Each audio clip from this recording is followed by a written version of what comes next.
Okay, and welcome to X. Today we're going to be doing an unboxing video of an ASUS Prime H310M motherboard. So we're going to look at the build quality, what the board comes with, and we'll explain to you the project we're going to be using it in. So let's get into the video. Okay, so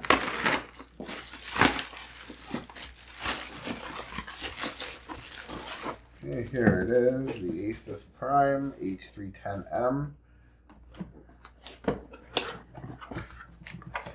So it is an matx motherboard, so you can't expect a whole lot to come with it.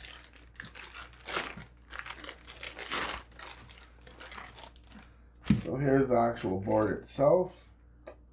So we've got our two DDR4 slots, we've got our M.2 slot, we've got 4 SATA ports on the board, 2 USB 3 in the back, VGA and HDMI, keyboard and mouse.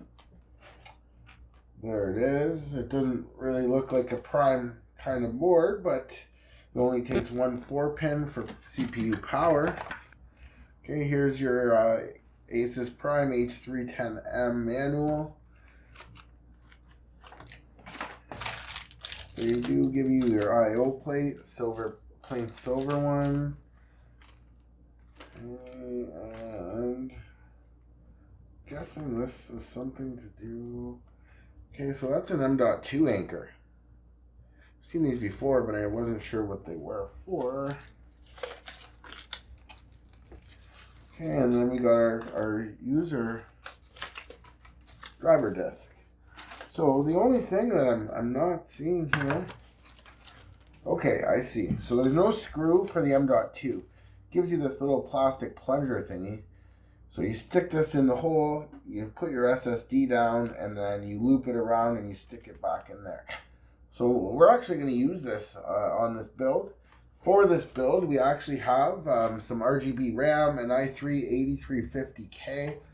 It's overclockable. The board probably doesn't accommodate that. So this is the board. This is what it comes with. Not a whole lot. It is not the greatest board, obviously, at about $75 Canadian. So that's about $60 US, I guess. So that is the board today. So thanks for joining us, guys. If you liked the video, please like, share, and subscribe, and we'll see you in the next one.